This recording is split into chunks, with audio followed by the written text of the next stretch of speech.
प्रधानमंत्री बनने के बाद भारत के किसी राज्य में एक रात्रि से ज्यादा अगर मैंने कहीं मुकाम किया तो गोवा में किया।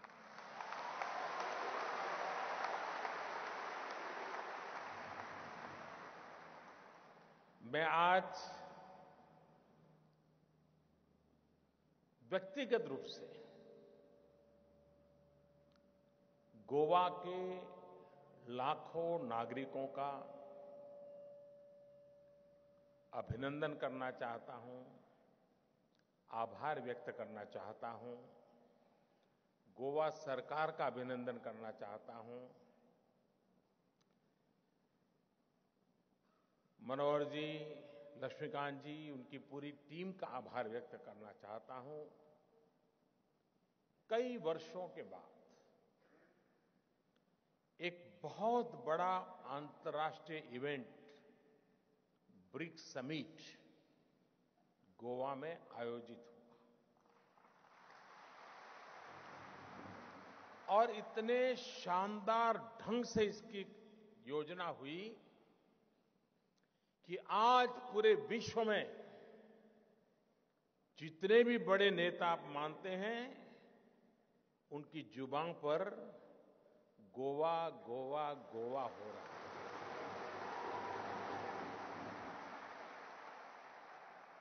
और इसलिए मैं सभी गोवा वासियों की, गोवा सरकार की, मुख्यमंत्री जी, मनोहर जी, उनके सभी साथियों की जी भर के सराहना करता हूं, अभिनंदन करता हूं। क्योंकि इससे सिर्फ गोवा की नहीं, पूरे हिंदुस्तान की इज्जत बढ़ी है, पूरे हिंदुस्तान का गौरव बढ़ा है और आपके कारण बढ़ा है। तो आप स्वाभाविक अभिनंदन के अधिकारी हैं। भाइयों बहनों, मेरे लिए खुशी की बात है, आपने देखा होगा कि गोवा में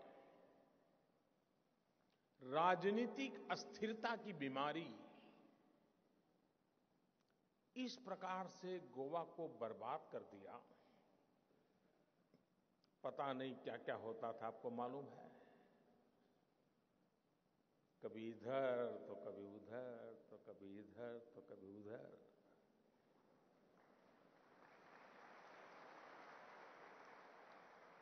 इस राजनीतिक अस्थिरता ने गोवा का जो सामर्थ्य है, गोवा के लोगों की जो शक्ति है, उसको कभी फलने फूलने का अवसर ही नहीं दिया। मैं विशेष रूप से मनोहर जी को अभिनंदन करता हूं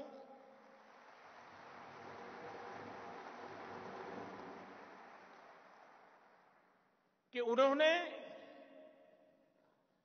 एक ऐसे पॉलिटिकल कल्चर को गोवा में लाया है, इसके कारण उनको सहन भी करना पड़ा है, उनको अच्छे अच्छे मित्र गंवाने भी पड़े हैं,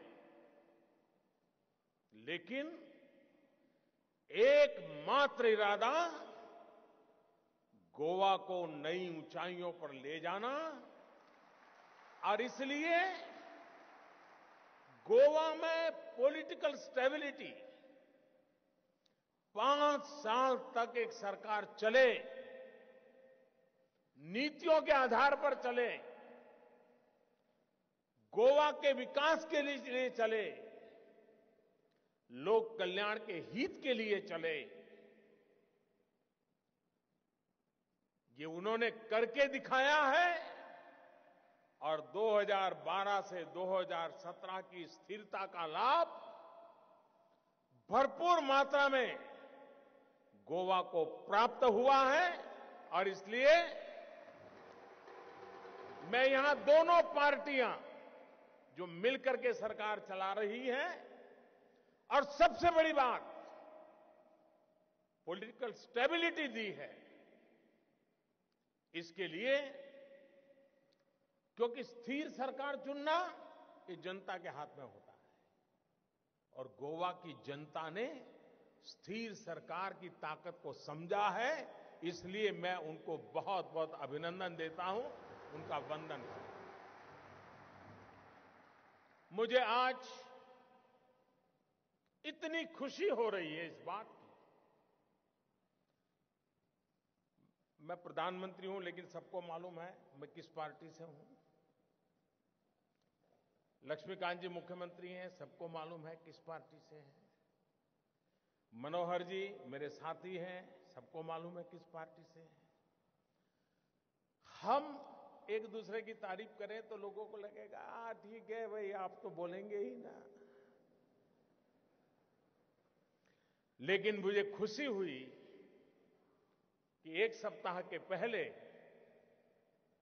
एक इंडिपेंडेंट एजेंसी ने, एक बहुत बड़े मीडिया हाउस ने हिंदुस्तान के छोटे राज्यों के हालत का जायजा लिया, अलग अलग पैरामीटर पर सर्वे किया और आज मुझे खुशी हो रही है कि मेरे इन साथियों ने छोटे राज्यों में गोवा को एक चमकते सितारे की तरह पेश कर दिया है। देश के सभी छोटे राज्यों में, देश के सभी छोटे राज्यों में तेज गति से, चाहे सोशल सिक्योरिटी का मसला हो, स्वास्थ्य का मसला हो, इंफ्रास्ट्रक्चर का क्षेत्र हो, गोवा को तेज गति से नई ऊंचाइयों पर ले गए हैं और गोवा नंबर 1 बना है। मैं बहुत बहुत, और इसमें गोवा वासियों का योगदान है ही है, उसके बिना ये संभव नहीं होता। और इसलिए मैं आज इस अवसर पर जितना अभिनंदन करूं, जितना धन्यवाद करूं, उतना कम है। मैं जब गुजरात में मुख्यमंत्री था, मनोहर जी यहां मुख्यमंत्री थे, तो मैं एक सीक्रेट बताता हूं आपको।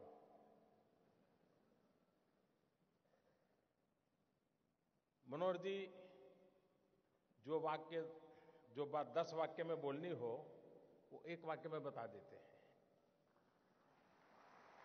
तो कभी कभी समझने में भी कठिनाई होती है। तो वो मानते हैं कि आपने समझ लिया, वो IITian है, मैं बड़ा सामान्य इंसान हूं। लेकिन मैं जब गुजरात में था तो उनकी जब मैं योजनाओं का अध्ययन करता था मुख्यमंत्री के नाते, और मैं देख रहा था कि यहां के गरीब से गरीब व्यक्ति की मुसीबतों को वो कैसे समझते हैं और उसके रास्ते कैसे खोजते हैं। हर योजनाएं, बाद में लक्ष्मीकांत जी ने भी इसको आगे बढ़ाया। जब मैं देखता था गृह आधार योजना, वार्षिक 3 लाख से कम आय वाले जो महिलाएं हैं, उनको 1500 रुपये की मदद। देश में कई राज्यों को पता तक नहीं होगा कि गोवा में ऐसी योजना शुरू की गई थी। दयानंद सरस्वती सुरक्षा योजना, सीनियर सिटीजन्स के लिए करीब 1.5 लाख सीनियर सिटीजन को इसका लाभ मिलता है, प्रति मास 2000 रुपये। ये सारी चीजें हिंदुस्तान में कहीं नहीं है भाइयों, ये गोवा में है। भाइयों बहनों, लाडली लक्ष्मी योजना, गोवा और मध्य प्रदेश ने इसको प्रारंभ किया और 18 साल की बच्चियों को 1 लाख रुपया। आज गोवा में 45,000 हमारी बेटियां इसकी हकदार बनी हैं। 45,000 बेटियां।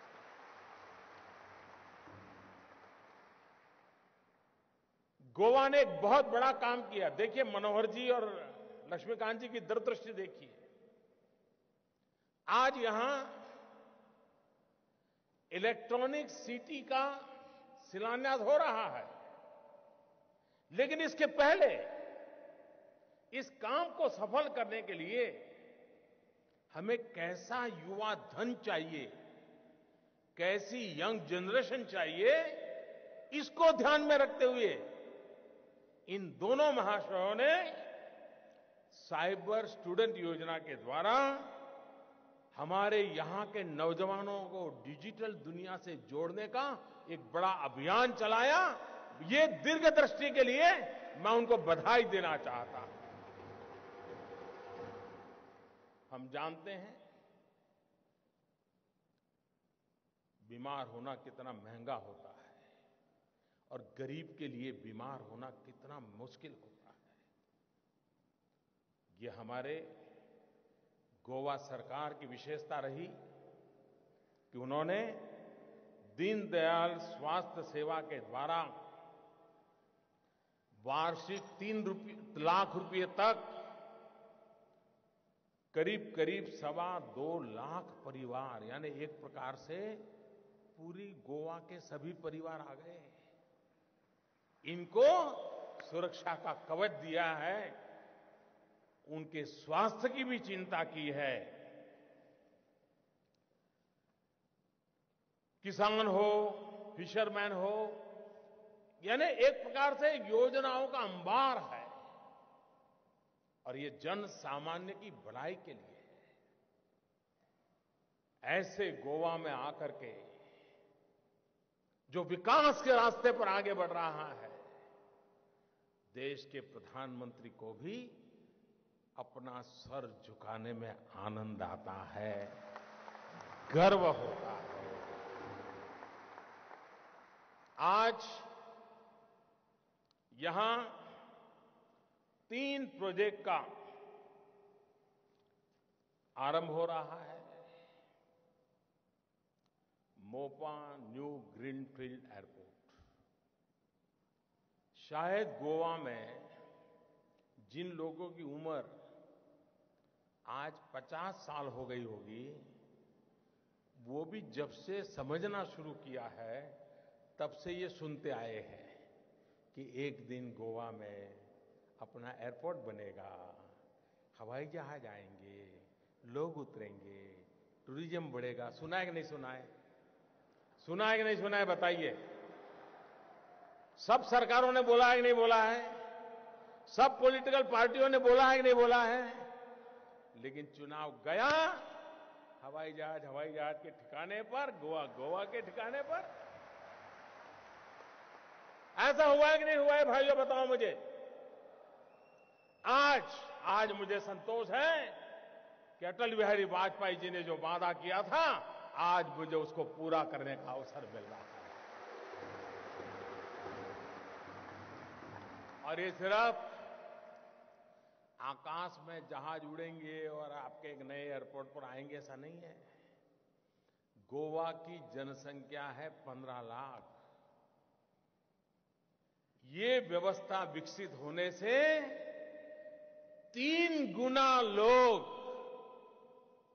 आप 15 लाख लोग हैं, करीब 50 लाख लोग आना शुरू कर देंगे।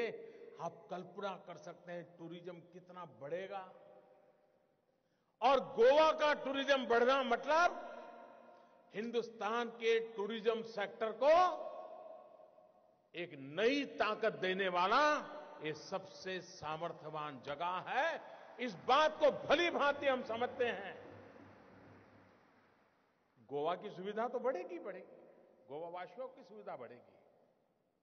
और मुझे विश्वास है कि इसके निर्माण कार्य में भी यहां के हजारों नवयुवकों को रोजगार मिलेगा और निर्माण होने के बाद यहां की इकोनॉमी को, यहां के टूरिज्म को एक बहुत बड़ा अवसर इस गोवा को मिलने वाला है, ये मैं साफ देख रहा हूं। भाइयों बहनों, आज यहां एक इलेक्ट्रॉनिक मैन्युफैक्चरिंग सिटी का भी शिलान्यास हुआ है। कोई ये मत समझे कि ये सिर्फ कोई इंडस्ट्रियल एस्टेट बन रहा है। बहुत कम लोगों को समझ आएगा कि इलेक्ट्रॉनिक मैन्युफैक्चरिंग सिटी के निर्माण का मतलब क्या है।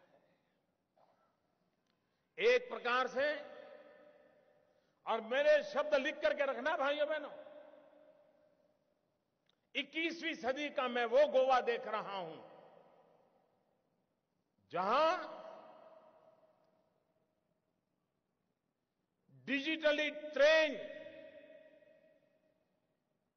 यूथ ड्रिवन, मोस्ट मॉडर्न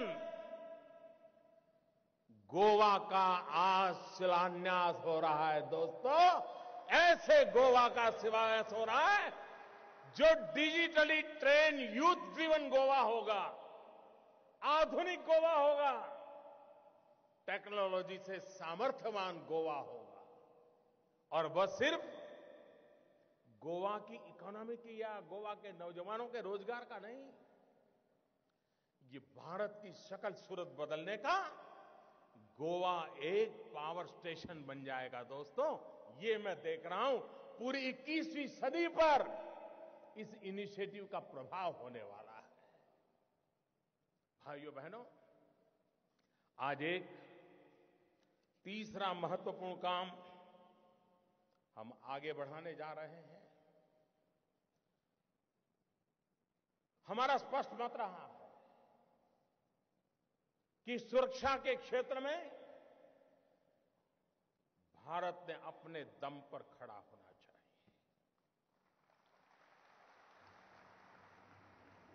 यह देश आजादी के 70 साल हो गए, हम किसी की मेहरबानी के मोहताज रहना नहीं चाहते।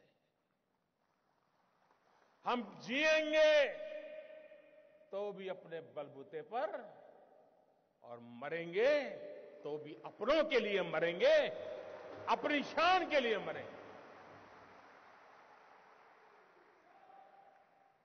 क्या कारण है कि जिस देश के पास 800 युवा हो, 800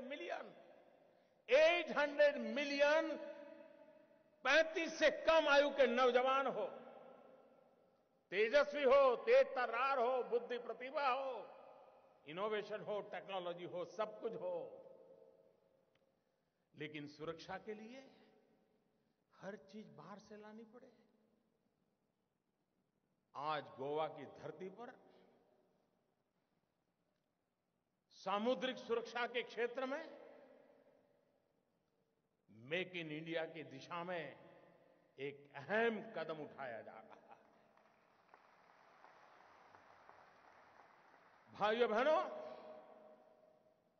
मैं आज गोवा का एक विशेष आभार भी व्यक्त करना चाहूंगा। अकबर के विषय में कहा जाता है कि उसकी टोली में नवरत्न थे,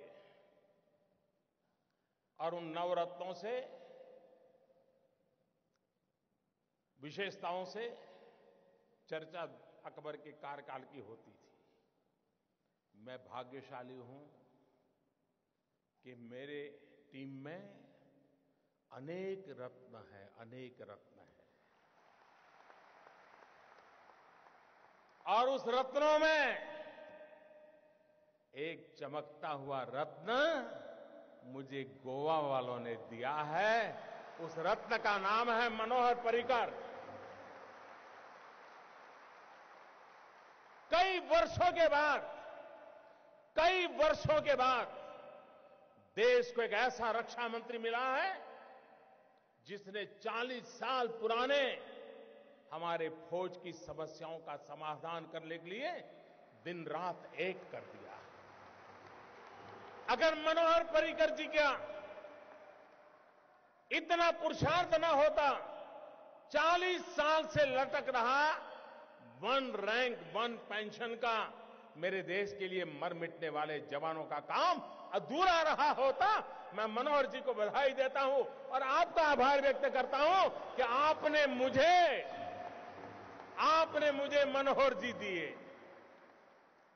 ऐसा सामर्थ्यवान देश का कोई रक्षा मंत्री पिछले कुछ समय में ऐसा नहीं आया जिस पर कहीं न कहीं उंगली न उड़ी हो। आज हम तेज गति से निर्णय कर रहे हैं, विश्व के साथ समझौते कर रहे हैं, देश की सुरक्षा बढ़ाने के लिए आवश्यक फैसले कर रहे हैं। 2.5 साल हो गए, रक्षा मंत्रालय पर कहीं से किसी ने उंगली तक नहीं उठाई है।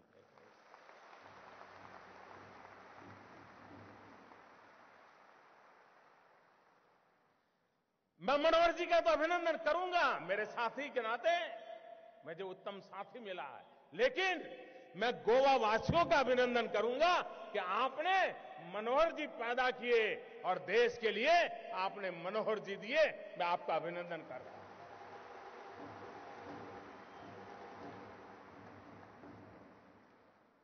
भाइयों बहनों, ये जो main counter measure vessel programme है, MCMP,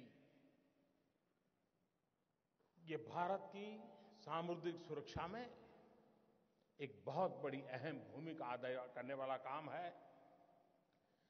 इससे लोगों को रोजगार तो मिलना ही मिलने वाला है, इस क्षेत्र के विकास के लिए भी काम होने वाला है।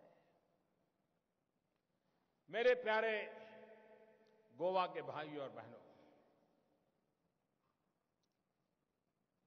मैं कुछ और बातें भी आज गोवा वासियों के साथ करना चाहता हूं।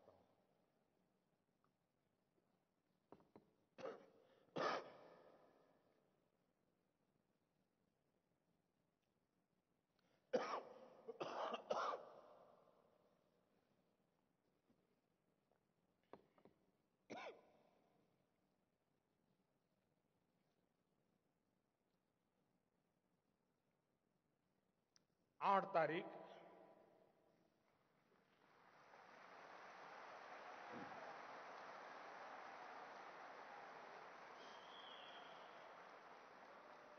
रात 8 बजे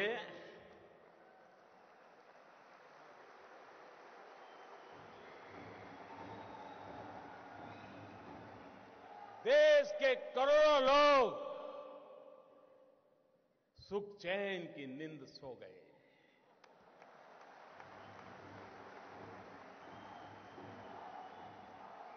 और देश के लाखों लोग नींद के लिए गोलियां खरीदने जा रहे हैं, गोलियां नहीं मिल रही है।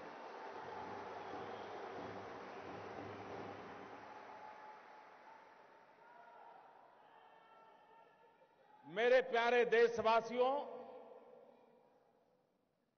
मैंने 8 तारीख रात को 8 बजे देश के सामने काले धन के खिलाफ, भ्रष्टाचार के खिलाफ मैं जो लड़ाई लड़ रहा हूं, देश जो लड़ाई लड़ रहा है, हिंदुस्तान का ईमानदार इंसान जो लड़ाई लड़ रहा है, उस दिशा में एक अहम कदम उठाया है।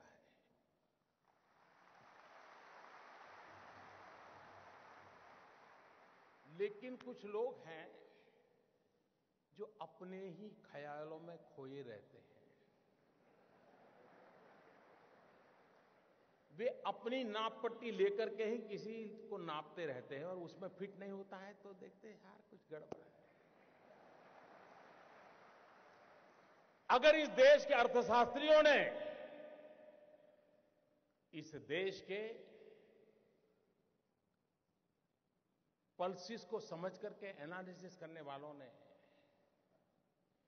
ये पुरानी सरकारें, पुराने नेता, उनको नाप के तोलने के जो तराजू है, मेरे आने के बाद अगर बदल दिए होते तो ये दिक्कत नहीं आती।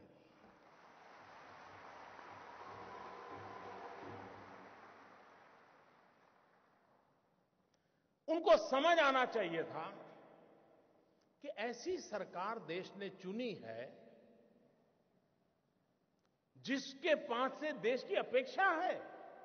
आप मुझे बताइए भाइयों बहनों, 2014 में आपने वोट दिया था, भ्रष्टाचार के खिलाफ दिया था कि नहीं दिया था? आप मुझे बताइए, आपने ये काम करने के लिए मुझे कहा था कि नहीं कहा था? काले धन के खिलाफ काम करने के लिए आपने मुझे कहा था कि नहीं कहा था? आपने मुझे कहा था तो मुझे करना चाहिए कि नहीं करना चाहिए?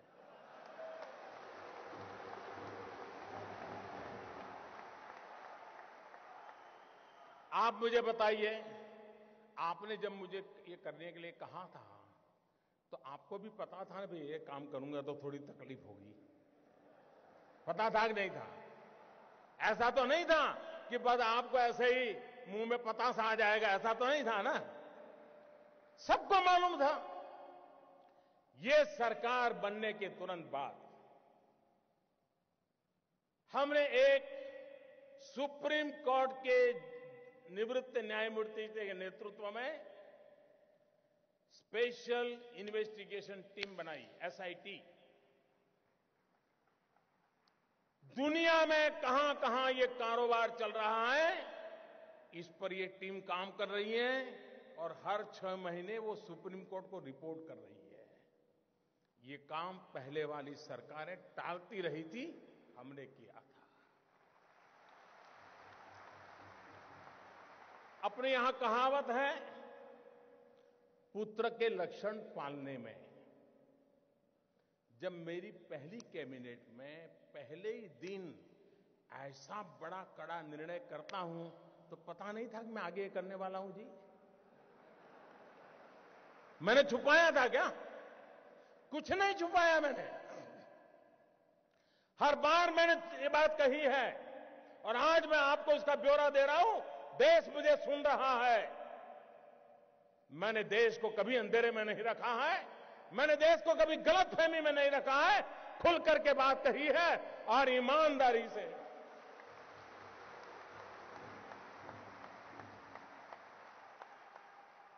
भाइयों बहनों, दूसरा जरूरी काम था, दुनिया के देशों के साथ पिछले 50-60 साल में ऐसे एग्रीमेंट हुए थे कि जिसके कारण हम ऐसे बंद गए थे कि हम कोई जानकारियां ही नहीं पा रहे थे। हमारे लिए बहुत जरूरी था कि दुनिया के देशों से पुराने जो एग्रीमेंट है उसमें बदलाव करें, कुछ देशों के साथ नया एग्रीमेंट करें। अमेरिका जैसे देशों को मैं समझाने में सफल हुआ कि आप हमारे साथ एग्रीमेंट कीजिए और आपकी बैंकों में किसी हिंदुस्तानी का पैसा है, आता है या जाता है, हमें तुरंत पता चलना चाहिए। यह काम मैंने दुनिया के कई देशों के साथ किया है, कुछ देशों के साथ अभी भी चल रहा है, लेकिन विश्व में कहीं पर भी भारत की चोरी लूट का पैसा गया है तो उसकी तुरंत जानकारी मिले, इसका प्रबंध पुरजोश तरीके से हमने किया है। हम जानते हैं, आपको भी पता है कि दिल्ली के किसी बाबू का ये गोवा में फ्लैट बना हुआ है ना? मैं गोवा के बिल्डरों से मेरी शिकायत नहीं है, उनका तो काम है मकान बेचना, लेकिन गोवा में जिसकी 7 पीढ़ी में कोई गोवा रहता नहीं है, वो पैदा हुआ कहीं और, काम कर रहा है दिल्ली में, बड़ा बाबू है, फ्लैट खरीदा गोवा में। किसके नाम? खुद के नाम खरीदते हैं क्या? औरों के नाम से खरीदते कि नहीं खरीदते लोग? हमने कानून बनाया, जो भी बेनामी संपत्ति होगी, दूसरे के नाम की संपत्ति होगी, हम कानूनन अब उस पर हमला बोलने वाले। ये संपत्ति देश की है, ये संपत्ति देश के गरीब की है और मेरी सरकार सिर्फ और सिर्फ देश में से गरीबों की मदद करना मेरा कर्तव्य मानती है और मैं उसको करके रहूंगा।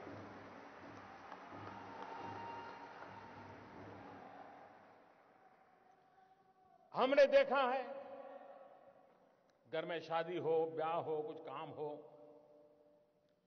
ज्वेलरी खरीदते हैं। बीवी का जन्मदिन हो, ज्वेलरी खरीदते हैं। कभी सोना खरीदते हैं और ज्वेलर भी कोई बात नहीं, ले जाइए साहब, थैला भर करके ले आइए, ले जाइए। न बिल देना, न लेना, न कोई हिसाब रखना, कुछ नहीं साहब। चल रहा था कि नहीं चल रहा था? सब कैश चलता था कि नहीं चलता था? ये कोई गरीब लोग करते थे क्या?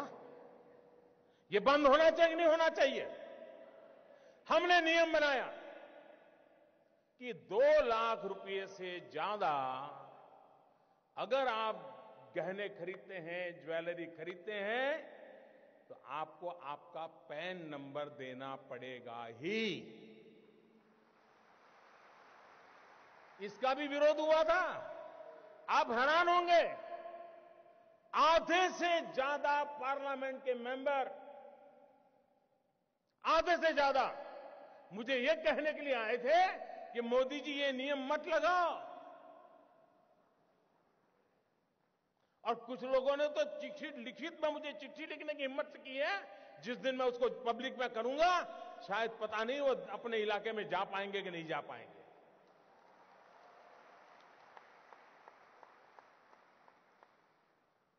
अगर आपके पास पैसे हैं, आप सोना जवेरात खरीदते हैं, हम इतना ही कहते हैं कि भाई आपका जो इनकम टैक्स का पैन नंबर है वो लिखवा दीजिए, पता तो चले कौन लेता है, पैसा कहां से आता है, कहां जाता है। भाइयों बहनों, ये 70 साल की बीमारी है और मुझे 17 महीने में मिटानी है।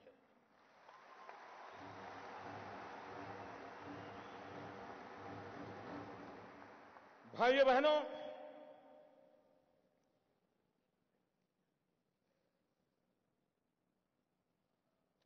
हमने एक और काम किया, पहले की सरकारों ने भी किया था। ये जो ज्वेलर्स है, क्योंकि ज्यादातर हमारे यहां सोना वगैरह की बात करा, उन पर कोई एक्साइज ड्यूटी नहीं लगती थी। पहले सरकार ने लगाने की कोशिश की, बहुत कम लगाई थी, लेकिन सारे ज्वेलरों की संख्या बहुत कम है। एक गांव में एक आध दो ही होते हैं, बड़े शहर में 50-100 होते हैं, लेकिन उनकी ताकत बड़ी गजब है साहब। अच्छे अच्छे एमपी उनके जेब में होते हैं।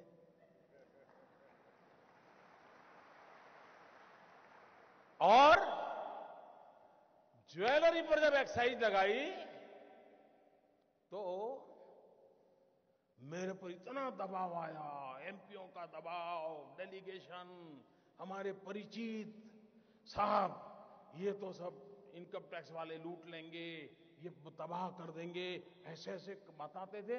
मैं भी डर गया कि यार मैं ये करूंगा, पता नहीं क्या हो जाएगा। मैंने कहा ऐसा करो भाई, 2 कमेटी बनाते हैं, वार्ता करेंगे, चर्चा करेंगे। सरकार की तरफ से उनको भरोसा था, ऐसे एक्सपर्ट कमेटी बनाई। पहले वाली सरकारों को ये प्रयास वापस लेना पड़ा था। साहब मैं ईमानदारी से देश चलाना चाहता हूं, मैंने वापस नहीं लिया। मैंने ज्वेलरों को विश्वास दिलाया, कोई आपसे ज्यादती नहीं करेगा, और अगर कोई इनकम टैक्स वाला ज्यादती करता है, आपने मोबाइल फोन से उसका रिकॉर्डिंग कर लीजिए, मैं उसके खिलाफ काम करूंगा। ये कदम हमने उठाया था। जिनको पता हो, यह सारा देख करके समझ नहीं आता था क्या मोदी क्या करेगा आगे।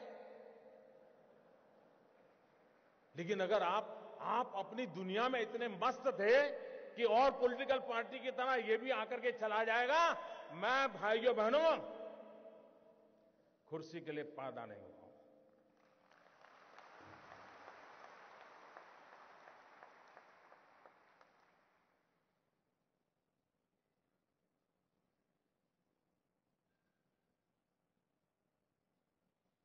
मेरे देशवासियों,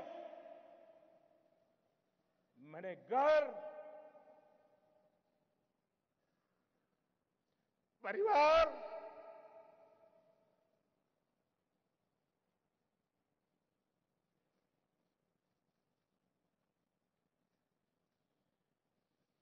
सब कुछ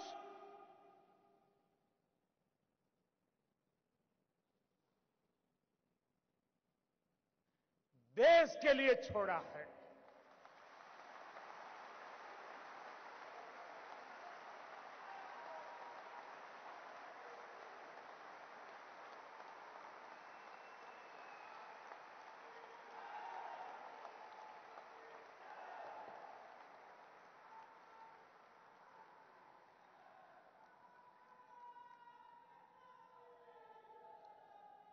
हमने दूसरी तरफ ये भी जोर लगाया, अच्छा कुछ लोग होते हैं मजबूरन कुछ गलत करना पड़ा हो, सब लोग बेईमान नहीं होते जी, सब लोग चोर भी नहीं होते कि मजबूरन कुछ करना पड़ा होता है। वे अगर उनको मौका मिले तो सही रास्ते पर आने को तैयार होते हैं और ये संख्या बहुत बड़ी होती है। हमने लोगों के सामने स्कीम रखी कि अगर आपके पास ऐसे बेईमानी के पैसे पड़े हैं, गलत पैसे पड़े हैं, तो आप इस कानून के तहत जमा करा दीजिए, इतना दंड भर दीजिए। उसमें भी मैंने कोई माफी नहीं दी। लेकिन व्यापारी लोग चीजों को समझने में बड़े होशियार होते हैं। उनको समझ में आ गया कि ये मोदी है, कुछ गड़बड़ करेगा। आपको जानकर के खुशी होगी, आजादी के 70 साल में ऐसी योजनाएं कई बार आई, पहली बार 67,000 करोड़ रुपीज लोगों ने आकर के दंड समेत जमा कर दिए साहब। और 2 साल में टोटल सर्वे के द्वारा, रेड के द्वारा, डिक्लेरेशन के द्वारा 1.25 लाख करोड़ रुपया जो कहीं हिसाब में नहीं था, वो सरकारी खजाने में जमा हुआ है भाइयों। 1.25 लाख करोड़ का हिसाब आया है। ये 2 साल में किए हुए काम का मैं हिसाब आज गोवा की धरती से पूरे देश को दे रहा हूं मेरे भाई बहन।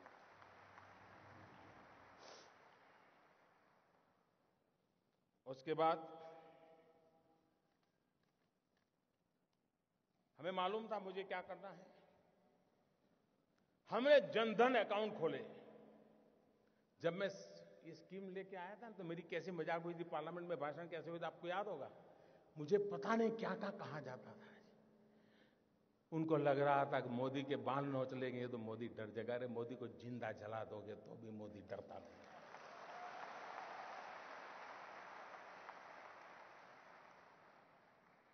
उसके बाद हमने प्रारंभ में आकर के एक काम लिया, प्रधानमंत्री जनधन योजना के द्वारा गरीब से गरीब का बैंक अकाउंट खोलना। उस समय लोगों को समझ नहीं आया कि मोदी बैंक अकाउंट खोला कर रहा है। अब लोगों को समझ आएगा कि इस बैंक अकाउंट का क्या फायदा होने वाला है। करीब 20 करोड़ से ज्यादा लोग, गरीब लोगों के बैंक अकाउंट खोले और हिंदुस्तान में अमीर लोगों के जेब में, बटवे में भांति-भांति बैंक को क्रेडिट और डेबिट कार्ड होते हैं। गरीब तो बेचारा सोच ही नहीं सकता था ऐसा भी कोई कार्ड होता है, कार्ड से मिल जाता है कुछ, पता नहीं था उसको। भाइयों बहनों, प्रधानमंत्री जनधन योजना के लिए बहन के खाते खोले ऐसा नहीं, इस देश के 20 करोड़ लोगों को हमने रुपे कार्ड दिया है, डेबिट कार्ड दिया है और यह आज से 1 साल पहले किया हुआ है।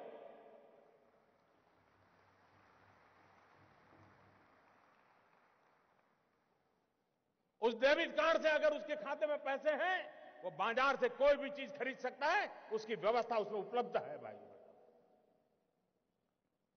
लेकिन लोगों को लगा नहीं, जैसे हर पॉलिटिकल काम होता है वैसे ही पॉलिटिकल काम नहीं था। मैं धीरे धीरे देश की आर्थिक तबीयत सुधारने के लिए अलग अलग दवाइयां दे रहा था, धीरे धीरे डोज बढ़ा रहा था। मैं डोज धीरे धीरे बढ़ा रहा था। अब भाइयों बहनों, मेरे देश के गरीबों की अमीरी देखिए। मैंने तुमको कहा था कि जीरो अमाउंट से आप खाता खोल सकते हैं। एक बार आपका बैंक में पैर आना चाहिए बस। ये आर्थिक व्यवस्था में कहीं आप भी होने चाहिए। लेकिन मेरे देश के गरीबों की अमीरी देखिए दोस्तों। ये आज जो अमीर लोग रात को सो नहीं पाते हैं ना, गरीबों की अमीरी देखिए दोस्तों। मैंने तो कहा था कि जीरो रकम से आप बैंक अकाउंट खोल सकते हैं, लेकिन मेरे देश के गरीबों ने बैंकों में जनधन अकाउंट में 45,000 करोड़ रुपया जमा करवाया दोस्तों। 45,000 करोड़ रुपया। ये देश के सामान्य मानवी की ताकत को हम पहचाने। 20 करोड़ परिवारों को रुपए कार्ड दिया। फिर भी कुछ लोग मानते ही नहीं थे। उनको लगता था कि यार कोई राजनीतिक गोटी बिठा देंगे तो हो जाएगा मामला। हमने एक बहुत बड़ा सीक्रेट ऑपरेशन किया। मनोहर जी वाला तो मैं नहीं कर सकता हूं।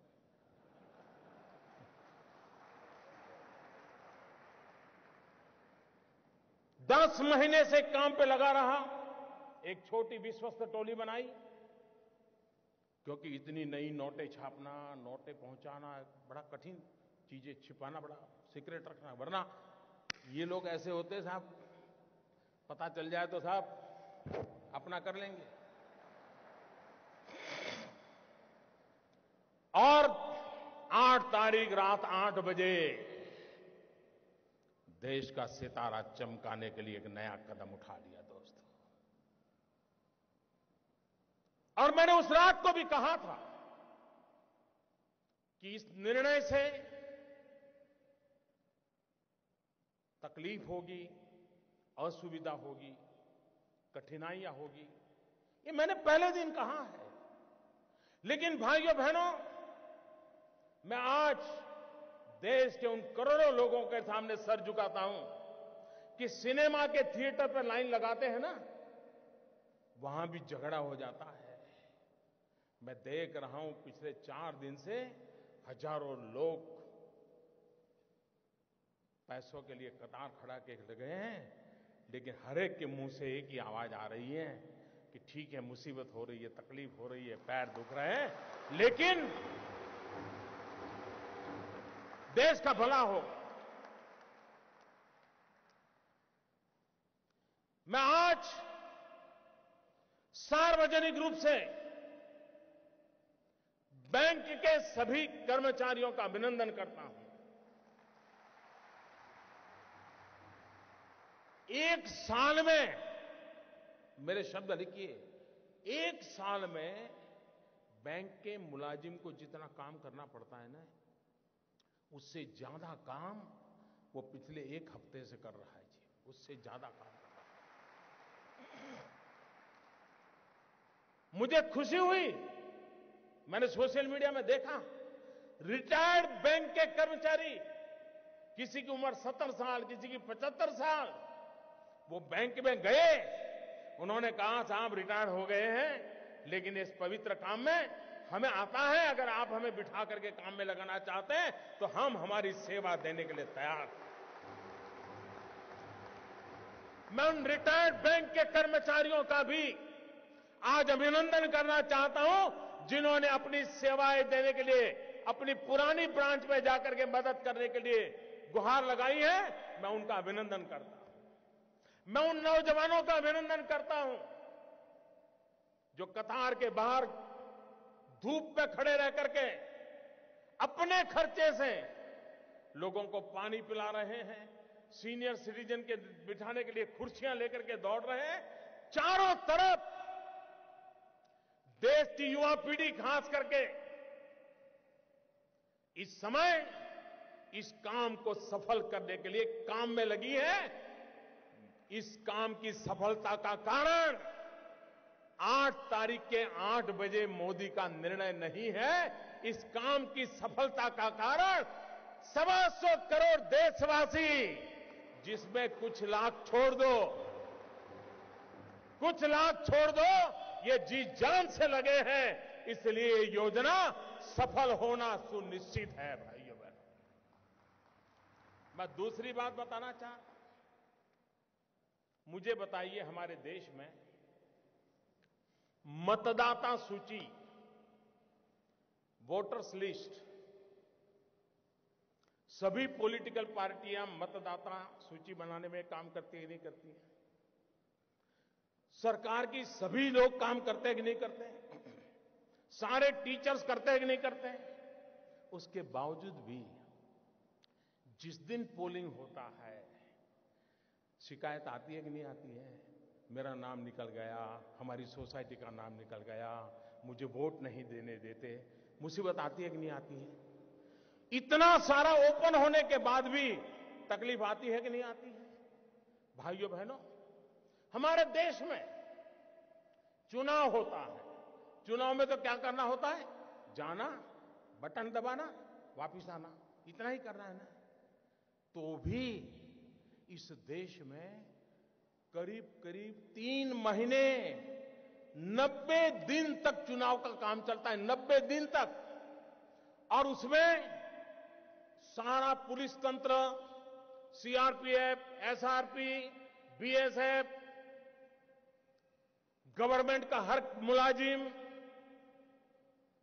पॉलिटिकल पार्टी के करोड़ों करोड़ों कार्यकर्ता, सब लोग 90 दिन तक दिन रात मेहनत करते हैं, तब जाकर के हमारे जितने बड़े देश का चुनाव संपन्न होता है। 90 दिन लग जाते हैं। भाइयों बहनों, मैंने सिर्फ देश से 50 दिन मांगे हैं, 50 दिन। 30 दिसंबर तक मुझे मौका दीजिए मेरे भाइयों बहनों। अगर 30 दिसंबर के बाद कोई मेरी कमी रह जाए, कोई मेरी गलती निकल जाए, कोई मेरा गलत इरादा निकल जाए, आप जिस चौराहे में मुझे खड़ा करेंगे, मैं खड़ा होकर के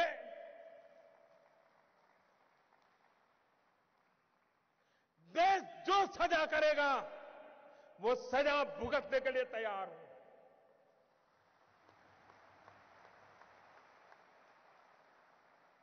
लेकिन मेरे देशवासी, दुनिया आगे बढ़ रही है, भारत की ये बीमारी देश को तबाह कर रही है। 800 मिलियन, 65%, 35 से कम उम्र वाले नौजवान, उनका भविष्य दांव पर लगा है।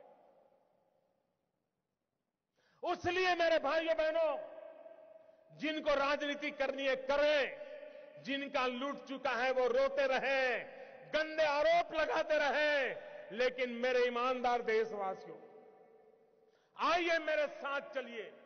सिर्फ 50 दिन, 30 दिसंबर के बाद मैं आपने जैसा हिंदुस्तान चाहा है वो देने का वादा करता हूं मेरे दोस्त।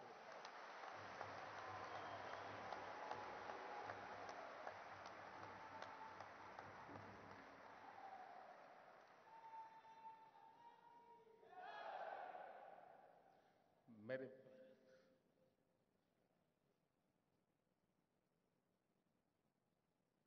किसी को तकलीफ होती है,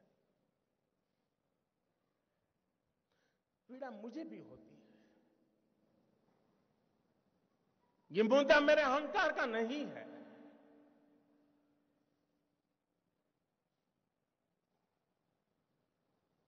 भाइयों बहनों,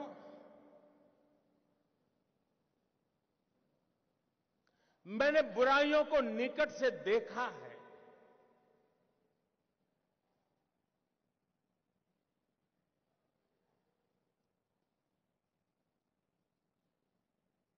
देशवासियों की तकलीफ समझता हूं,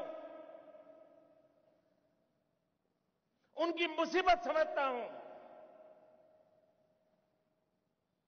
लेकिन ये कष्ट सिर्फ 50 दिन के लिए है।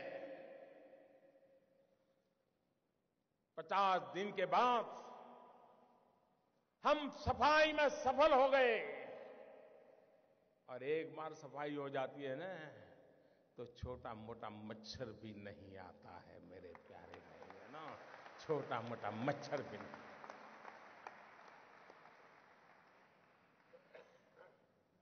मुझे विश्वास है मैंने लड़ाई ईमानदार लोगों के भरोसे शुरू की है, और ईमानदार लोगों की ताकत पर मुझे पूरा विश्वास है, पूरा यकीन है, पूरा भरोसा है।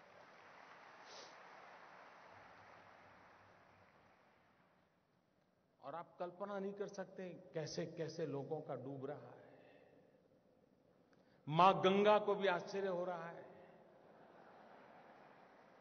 कल जो चवन्नी नहीं डालते थे, आज वो नोटे बहाने आ रहे हैं। वो गरीब विधवा मां मोदी को आशीर्वाद देती है कि बेटा, कभी बेटा या बहू देखते नहीं थे, कल आए थे 2.5 लाख बैंक में जमा कराने के लिए।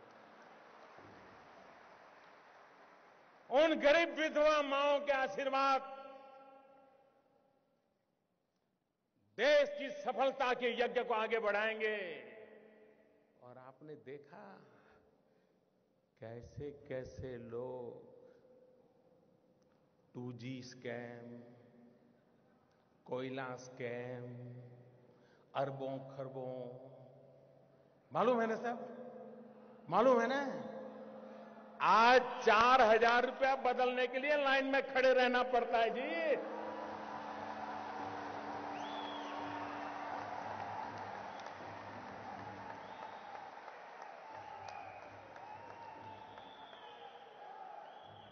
अरे 125 करोड़ देशवासियों का प्यार न होता, विश्वास न होता, सरकारें तो आती और चली जाती। मेरे भाइयों बहनों, ये देश अजरा अमर है, ये देश का भविष्य उज्जवल है। इस उज्जवल भविष्य के लिए कष्ट झेलना, कुछ मैं कभी कभी हैरान हूं। अभी कल मुझे एक पत्रकार बंधु से बात हुई, मैंने, आप तो मुझे दिन रात कहते हो मोदी जी बस युद्ध हो जाए, युद्ध हो जाए। मैंने कहा फिर तकलीफ होगी तो क्या करोगे? बिजलियां बंद हो जाएगी, चीजें आना बंद हो जाएगी, रेलवे कैंसिल हो जाएगी, रेलवे में फौज के लोग जाएंगे, आप नहीं जा पाएंगे, तब क्या करोगे? अच्छा, बोले ऐसा होता है। कहना बड़ा सरल होता है भाई, उपदेश देना बड़ा सरल होता है। जब निर्णय करते हैं तब उसके साथ चलना सामान्य मानवी की कोई तकलीफ नहीं होती है। मैं देशवासियों को एक और कहना चाहता हूं, इन दिनों बहुत लोगों की इस भ्रष्टाचार या काले धन के मुद्दे पर बोलने की हिम्मत नहीं है, क्योंकि जो भी बोला है पकड़ा जाता है। क्या तुझ कुछ दान में काला है? हर कोई हंसते हुए चेहरे बोल रहा है, नहीं नहीं मोदी जी ने अच्छा किया, अच्छा किया।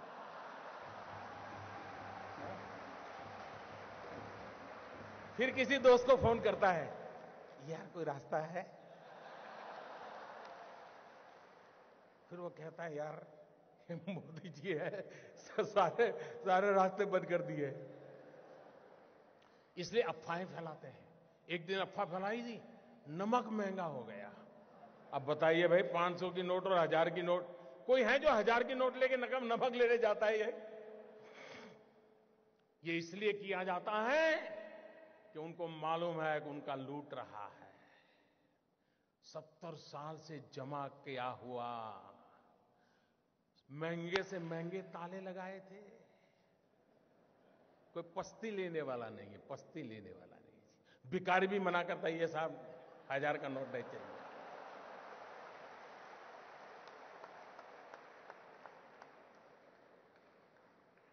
भाइयों बहनों, ईमानदार को कोई तकलीफ नहीं है। कुछ लोग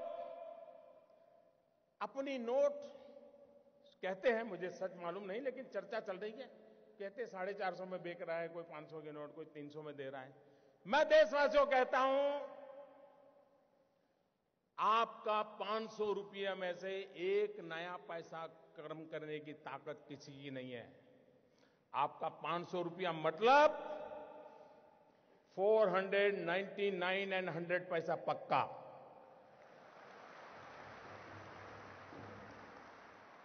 ऐसा किसी कारोबार में आप लिप्त मत होइए।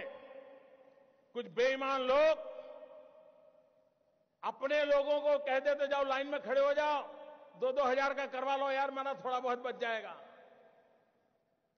और दूसरा, भाइयों बहनों, मेरा सबसे आग्रह है, हो सकता है आपको पता भी न हो, शायद आपके चाचा, मामा, भाई, पिताजी जिनका स्वर्गवास हो कुछ करके गए हो, आपका कोई गुनाह ना हो, बस आप बैंक में जमा कर दीजिए,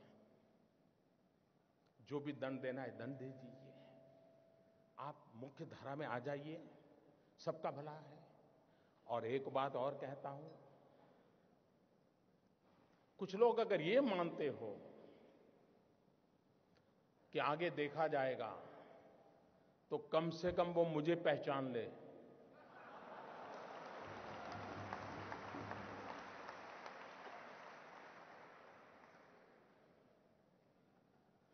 देश आजाद हुआ तब से अब तक का आपका कच्चा चिट्ठा मैं खोल दूंगा। जिनके पास ये बेईमानी का है वो मान के चले कागज का टुकड़ा है, वो ज्यादा कोशिश ना करें, ज्यादा कोशिश ना करें, वरना सरकारी मैं इसके लिए अगर 1 लाख नए लड़कों को नौकरी देनी पड़ेगी दूंगा और कोई इसी काम में लगाऊंगा। लेकिन देश में ये सारा कारोबार बंद चल रहा है, उसको बंद करना है। और अब लोग मुझे समझ गए हैं। इतने दिन उनको समझ नहीं आया, लेकिन जरा ये डोज ज्यादा आया तो समझ आया। लेकिन ये एंड नहीं है, ये पूर्ण विराम नहीं है। मैं हाथ खुल करके कहता हूं, ये पूर्ण विराम नहीं है। देश में भ्रष्टाचार, बेईमानी बंद करने के लिए मेरे दिमाग में और भी कई प्रोजेक्ट चल रहे हैं।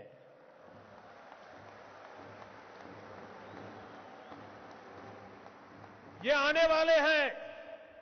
ये ईमानदार लोगों के लिए मैं कर रहा हूं जी, देश के गरीब लोगों के लिए कर रहा हूं, मेहनत करके जिंदगी गुजार रहे हैं, उनको अपना घर मिले, उनके बच्चों को अच्छी शिक्षा मिले, उनके घर में बुजुर्गों को अच्छी दवाई मिले, इसके लिए मैं कर रहा हूं। मुझे गोवा वासियों के आशीर्वाद चाहिए। आप खड़े होकर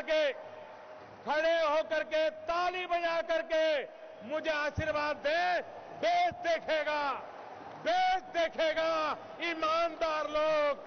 इस देश में ईमानदार लोगों की कमी नहीं है। इस देश में ईमानदार लोगों की कमी नहीं है। आइए ईमानदारी के इस काम में मेरा साथ दीजिए। शाबाश मेरे गोवा के प्यारे भाइयों बहनों, मैं आपका सर झुका करके नमन करता हूं। ये सिर्फ गोवा नहीं, ये हिंदुस्तान के हर ईमानदार की आवाज है। हिंदुस्तान के हर ईमानदार की आवाज है। भाइयों बहनों, मैं जानता हूं मैंने कैसे कैसी ताकतों से लड़ाई मोल ली है। मैं जानता हूं कैसे कैसे लोग मेरे खिलाफ हो जाएंगे। मैं जानता हूं 70 साल का उनका मैं लूट रहा हूं। मुझे जिंदा नहीं छोड़ेंगे, मुझे बर्बाद करके रहेंगे। उनको जो करना है करे। 50 साल भाइयों बहनों, 50 दिन मेरी मदद करे। देश 50 दिन मेरी मदद करे। जोर से तालियों के साथ मेरी इस बात को स्वीकार कीजिए आप। बहुत बहुत धन्यवाद।